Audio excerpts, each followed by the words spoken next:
धन्यवाद मान्य उपसभापति जी। आ गौरवमय सदन में वर्ष 2025-26 मोदी सरकारना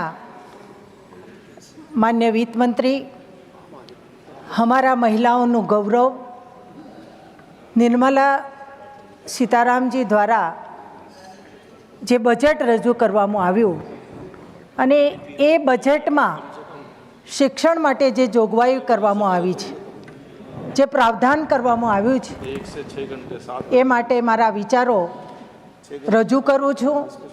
अने आ परिवर्तनकारी बजेट माटे देशना वडाप्रधान मान्य मोदीजी अने वित्त मंत्री ने खूब खूब अभिनंदन पाठवुं छुं। मान्य सभापति जी, आ बजेटनी अंदर शिक्षण माटे आमूल परिवर्तननी जोगवाई करवामां आवेली छे। शिक्षणने बुनियादी ढांचाओने मजबूत करवानी जोगवाई पण प्रथमवार करवामां आवी छे। आ देशनी धुरा 2014 थी मान्य मोदी सरकारना हाथमां आवी अने त्यारथी लगातार परिवर्तन जोवा मळी रह्युं छे। लगातार प्रति वर्षे बजेटमां वधारो पण आपणे जोई रह्या छे अने एना कारणे आ शिक्षणनी अंदर छेवाड़े बैठेला प्रत्येक जन सुधी प्रत्येक बाळक जे शिक्षा लेवा पात्र हतुं एने आ शिक्षानो लाभ पण मळी रह्यो छे।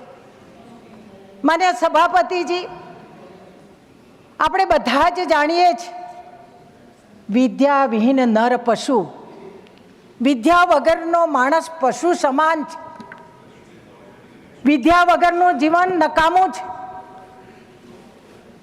દેશ આઝાદ થયો, ડૉક્ટર બાબા સાહેબ બંધારણમાં પણ કહ્યું કે પ્રત્યેકને શિક્ષણ મળવું જોઈએ। શિક્ષણ વિદ્વાનકારોએ પણ કહ્યું કે પ્રત્યેકને શિક્ષણ મળવું જોઈએ। પણ દેશ આઝાદ થયા પછી આ દેશની ધુરા એવા લોકોના હાથમાં આવી, એ લોકો વોટ બેંકના લાલચમાં છેવાડાના માનવી, હું જે સમાજમાંથી આવું છું SC ST આ ગરીબ સમાજને શિક્ષણથી વંચિત રાખવાનું કામ કર્યું। પરંતુ આપણા સૌનું સૌભાગ્ય, દેશનું સૌભાગ્ય 2014 થી આ દેશની ધુરા નરેન્દ્રભાઈના હાથમાં આવી અને નરેન્દ્રભાઈએ એક મહિલાના નાતે એક હું કહીશ કે દીકરી બેટી પઢાઓ, આ બેટી પઢાઓનું સૂત્ર એમને કહેવું પડ્યું। દીકરી ભણે એની ચિંતા કરવી પડી। ગુજરાતના મુખ્યમંત્રી હતા ત્યારે કન્યા કેળવણી રથ લઈને ગુજરાતના મુખ્યમંત્રી તરીકે કહેતા, મારે ભિક્ષા જોઈએ છે અને ભિક્ષામાં મને શું આપો, મારે રૂપિયા નથી જોઈતા, પણ તમારી દીકરી ભણાવો એ મારે ભિક્ષા જોઈએ છે। અને સમાજે સ્વીકારી લીધું। આજે ગુજરાતની અંદર છેલ્લા 30 વર્ષથી ભાજપની સરકાર છે અને ભાજપ સરકારમાં જન્મેલો દીકરો કે દીકરી આજે કોઈ અપણ નથી। હમણાં શરૂઆતમાં માન્ય સદસ્ય દિગ્વિજયસિંહ કહેતા હતા, ડ્રોપ આઉટ રેશિયોની વાત કરતા હતા, નિરક્ષરતાના આંકડા દેતા હતા। માન્ય સભાપતિજી, ભૂતકાળની અંદર આપણે આદિવાસી વિસ્તારની અંદર જોઈએ તો સાક્ષરતા દર કેટલો હતો, બાળકો ભણવા નતા જતા તો ડ્રોપ આઉટ રેશિયોની તો વાત જ ક્યાં। ભૂતકાળની અંદર કોંગ્રેસના શાસનમાં આદિવાસી વિસ્તારમાં ન તો શાળાઓના ઠેકાણા હતા, ક્યાંક શાળાઓ હતી તો ભણનાર બાળકો ન હતા, ક્યાંક ભણનાર બાળકો હતા તો ભણનાર શિક્ષકો ન હતા। હમણાં શિક્ષકોની ભરતીની ખૂબ આલોચના મારા વિપક્ષી માન્ય સાંસદશ્રીઓ કરતા હતા। હું વિનંતી કરું, ભૂતકાળ તરફ થોડું ડોક્યું કરજો. ભૂતકાળમાં શાળાઓની સ્થિતિ કેવી હતી, શાળામાં ભણનાર જનારાઓની સ્થિતિ કેવી હતી, ઓરડાઓની સ્થિતિ કેવી હતી. જ્યારે આજે આ શિક્ષણના બજેટમાં રાષ્ટ્રીય નવી શિક્ષણ નીતિ 2020 માન્ય નરેન્દ્રભાઈના નેતૃત્વમાં આ બજેટમાં પ્રભાવી બનાવવા માટેની જોગવાઈ કરી છે. એના માટે અલગ બજેટની પણ જોગવાઈ કરી છે. શિક્ષણની બુનિયાદી ઢાંચાઓ મજબૂત કરવાના, નવી શિક્ષણ નીતિ પ્રભાવી કરવાની અને સાથે સાથે સ્કિલ ડેવલપમેન્ટ, આ જમાનાના જરૂરિયાત સાથે ચાલવાનું આ સ્પષ્ટ જોગવાઈ કરવામાં આવી છે. અને એટલા માટે ડિજિટલ યંગ ઇન્ડિયા ની શરૂઆત પણ કરી દીધી છે. આજે સમયની માંગ છે, કૌશલ તાલીમની માંગની જરૂરિયાત છે. અને એટલા માટે આ વર્ષના જે બજેટની જોગવાઈ શિક્ષણની કરવામાં આવી છે તેમાં 2 કરોડ યુવાનોને સ્કિલના તાલીમબદ્ધ તૈયાર કરવામાં આવશે, જેથી કરીને જે જરૂરિયાત છે વર્તમાનની એ પ્રમાણેની નોકરીઓ મળી શકે. નોકરીઓની વાત કરવાની, બેકારીની વાત કરવાની વિપક્ષને તો અધિકાર જ નથી, હું એમ કહીશ. કારણ કે એ લોકોએ ક્યારે પણ ન તો યુવાનોની ચિંતા કરી છે, ન તો આદિવાસીઓની ચિંતા કરી છે. આજે આપણે જોઈએ જ ગ્રામ્ય સ્તરની શાળાઓ, સરકારી શાળાઓ અને શહેરી શાળામાં જે ખાઈ રહેલી છે, એ ખાઈને દૂર કરવાનું કામ આ દેશના નેતૃત્વ કરતા પ્રધાનમંત્રીના શિક્ષણ મંત્રી દૂર કરવાના પ્રયત્નો કરી રહ્યા છે, પ્રયાસ કરી રહ્યા છે. અને એટલા માટે એમને જે ગ્રામ્ય સ્તરની સ્કૂલો છે સ્માર્ટ ક્લાસીસ બનાવવાના, અને આ વર્ષ જે બજેટ છે એમાં 10,000 રૂમોને સ્માર્ટ ક્લાસીસ બનાવવામાં આવશે. એટલું જ નહીં, ગામડાના બાળકોમાં વિજ્ઞાન અને ટેકનોલોજીની સોચ વધે એ માટે અટલ ટિંકરિંગ પ્રયોગશાળાઓ શરૂ કરવાની જોગવાઈ પણ કરેલી છે. અને આ જે અટલ ટિંકરિંગ પ્રયોગશાળાઓ છે એ પ્રયોગશાળાઓમાં રોબોટિક્સ, 3D પ્રિન્ટિંગ અને તકનીકો સાથે પ્રયોગ શીખવવામાં આવશે, જેથી કરીને ગામડાનું બાળક શહેરના બાળકથી પછાત ના રહી જાય. આ જોગવાઈ આ શિક્ષણની અંદર કરવામાં આવી છે માન્ય અધ્યક્ષશ્રી. પણ જેને પીળીઓ થયો હોય ને એને બધું પીળું પીળું દેખાય કે આની અંદર શું જોગવાઈ કરવામાં આવી છે. માન્ય અધ્યક્ષશ્રી, હું ગુજરાતમાંથી આવું છું. ગુજરાતમાં આદિવાસી વિસ્તાર, અંબાજીથી ઉમરગાંવ 1 કરોડથી વધારે વસ્તી છે.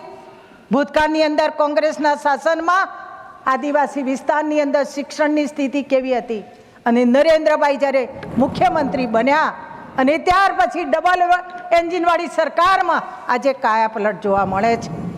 કોંગ્રેસના શાસનમાં માત્ર 13 યુનિવર્સિટીઓ હતી, આજે 105 યુનિવર્સિટીઓ આ ભાજપની સરકારમાં થઈ છે. હું ગૌરવ સાથે કહીશ. આદિવાસી વિસ્તારની અંદર ટ્રાઇબલ યુનિવર્સિટી, આદિવાસી વિસ્તારની અંદર સાયન્સ કોલેજો, આદિવાસી વિસ્તારની અંદર મેડિકલ કોલેજો. ભૂતકાળમાં મેડિકલ સીટો કેટલી હતી? ભૂતકાળમાં માત્ર મેડિકલ સીટો 550 હતી.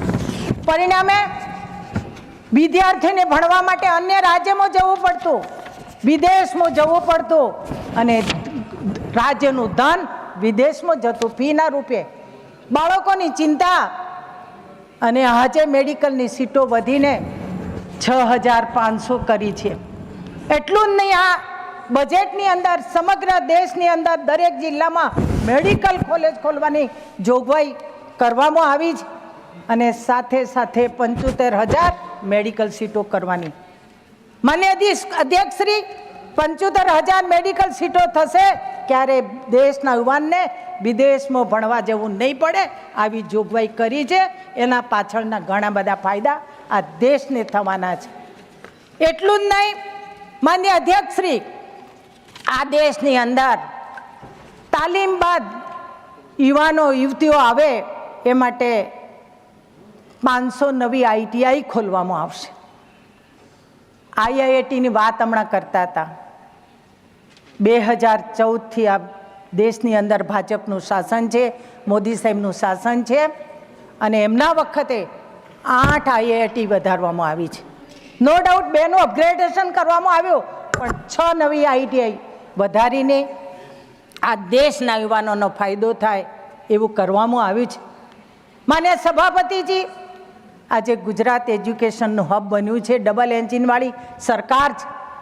આજે દેશ વિદેશથી યુવક યુવતીઓ ગુજરાતમાં ભણવા આવે છે. આજે ગુજરાતની અંદર કામધેનુ યુનિવર્સિટી, આ ગુજરાતની અંદર સંસ્કૃત યુનિવર્સિટી, ગુજરાતની અંદર ચિલ્ડ્રન યુનિવર્સિટી, ગુજરાતની અંદર ફોરેન્સિક લેબોરેટરી યુનિવર્સિટી, ગુજરાતની અંદર ગતિશીલ યુનિવર્સિટી. ગઈકાલે જ ઓનરેબલ રેલ મંત્રી કહેતા હતા કે ટેકનિકલ નોલેજ માટે તો રેલવે યુનિવર્સિટીની સ્થાપના પણ ગુજરાતમાં કરવામાં આવી છે. એટલું જ નહીં, ગઈ વખતે મોદી સાહેબે આજે લીડરશિપની વાત કરીએ છીએ, યુવાનોના સંસ્કારની વાત કરીએ છીએ, તો સ્કૂલ ઓફ અલ્ટિમેટ લીડરશિપની એમને શરૂઆત પણ કરાવી છે, જેથી કરીને યુવાનોમાં સંસ્કારિતા આવે, યુવાનોમાં નેતૃત્વના ગુણ વધે. આ ગુજરાતની અંદર આપણે શરૂઆત થઈ ગઈ છે. સાથે સાથે ગુજરાતની અંદર અનેક શિક્ષણની નવી યુનિવર્સિટીઓ સાકાર લઈ રહી છે. અને માન્ય અધ્યક્ષશ્રી, હું આપને કહીશ કે હું આદિવાસી વિસ્તારમાંથી આવું છું. મારે શિક્ષણ ઉપર ગુજરાતમાં જે કરવામાં આવ્યું છે એનો થોડો પ્રકાશ પણ પાડવા માગું છું. અમીરગઢથી ઉમરગામ સુધી અમારી ટ્રાઇબલની વસ્તી છે. ભૂતકાળમાં દીકરીઓને કોઈ ભણાવતું નહોતું. દેશના વડાપ્રધાનના પ્રયત્નથી આજે પ્રત્યેક દીકરી ભણવા ગઈ છે, અને ભાજપના સરકારના પ્રયત્નથી આજે દીકરીઓ સામાન્ય નોકરીમાંથી મળીને ખાખી વર્દીમાં જળ સ્થળ અને આજે આકાશમાં પાયલોટ બનીને પણ કામ કરી રહી છે. માન્ય અધ્યક્ષશ્રી, મારે એક કિસ્સો આપને કહેવો છે. દેશના વડાપ્રધાન SC અને ST અને OBC માટે કેટલો લગાવ રાખે છે. દેશના વડાપ્રધાન હેલિકોપ્ટર લઈને એ ગ્રામ્ય વિસ્તારમાં ક્યાંક જતા હોય અને ત્યાં હેલિકોપ્ટર જ્યારે ઉડે ને ઉતરે ત્યારે લોકો જોવા આવતા હોય છે, યુવક યુવતીઓ જોવા આવતા હોય છે. ત્યારે દેશના વડાપ્રધાને તે વખતે કહ્યું હતું કે મારા આ યુવક યુવતીને આ હેલિકોપ્ટર ઉડાડતો જોવો છે, મારે આદિવાસી દીકરા દીકરીને હેલિકોપ્ટર ઉડાડતા જોવા છે. અને એટલા માટે એમને આદિવાસી દીકરો કે દીકરી, દલિત સમાજનો દીકરો કે દીકરી પાયલોટ બને એવી જોગવાઈ એમને કરી. અને આજે એમની કૃપાથી ગુજરાતની અંદર કેટલા SC ST યુવાન યુવતીઓ પાયલોટ બનીને વિમાન ચાલક પણ બની રહ્યા છે. સાથે સાથે આજે ભાજપની કૃપાથી, ડબલ એન્જિનવાળી સરકારની કૃપાથી આજે 105 Eklavya model school, Eklavya girls literacy residential school, model school એમ કરીને 35,763 યુવક યુવતીઓ રહેવાના, જમવાના અને બધી જ ફૂલ ફેસિલિટી સાથે ત્યાં ભણી રહ્યા છે. એમાંથી 50% દીકરીઓ છે. અને સાથે સાથે માન્ય અધ્યક્ષશ્રી, મારે આપનું ધ્યાન દોરવું છે, એ છેલ્લા વર્ષમાં જે આ દીકરીઓ ભણીને તૈયાર થયા એમાંથી 26 લોકો MBBSમાં ગયા, 32 બાળકો BHMSમાં ગયા, 3 બાળકો BMSમાં, 3 BDSમાં, 32 ફાર્મસીમાં, 94 BEમાં અને 244 દીકરા દીકરીઓ નર્સિંગમાં ગયા. આ આમૂલ પરિવર્તન આદિવાસી દીકરા દીકરીઓમાં શિક્ષણ થકી જોવા મળી રહ્યું છે.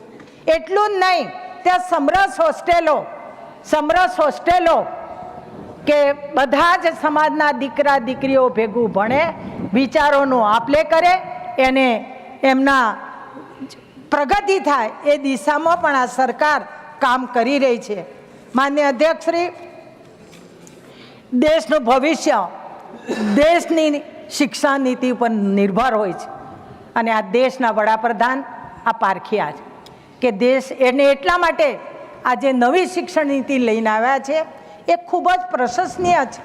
અને એટલા માટે જે માતૃભાષા એના ઉપર ભાર મૂક્યો છે. અને એના કારણે આપણે આજે UPSCના પરિણામો આવે છે, દરેક રાજ્યના સ્પર્ધાત્મક પરીક્ષાનો પરિણામો આવે છે, એના આંકડા તરફ આપણે નજર કરીએ તો આ પ્રાદેશિક ભાષાઓના કારણે એમનામાં કોન્ફિડન્સ આવ્યો છે, વિશ્વાસ આવ્યો છે. અને એના કારણે એના પરિણામમાં પણ બદલાવ આવ્યો છે. અને એ એક સરાહનીય વસ્તુ છે. અને એના લીધે સ્પર્ધાત્મક ફાયદો થવાના કારણે એ ભાષાકીય જે પ્રયોજન થઈ રહ્યા છે એ પણ ખૂબ જ મહત્ત્વપૂર્ણ છે.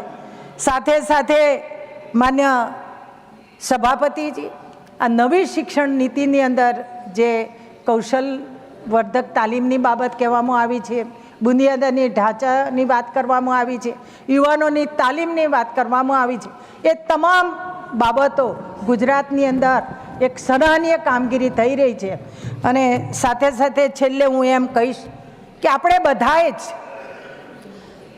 વાદ વિવાદ ભૂલીને આ દેશના વડાપ્રધાન 2047 વિકસિત ભારત તરફ જે આગે કૂચ કરી રહ્યા છે એમના ભાવનાઓની કદર કરીએ, એમની સાથે કદમ ટુ કદમ મિલાવીએ અને પ્રત્યેક બાળક શિક્ષિત બને એ દિશામાં પણ આપણે કામ કરીએ. કારણ નચોર હાર્યમ નચરાજ હાર્યમ ન ભાતૃભાજ્ય ભારકારી, અર્થાત જે ચોરો પણ ચોરી શકતા નથી, રાજા જેના ઉપર દંડ નથી નાખી શકતો અને ભાઈઓ ભાગ નથી પાડી શકતા, એ વિદ્યા વાપરવાથી વધે છે, વિદ્યાનો આપલે કરવાથી વધે છે.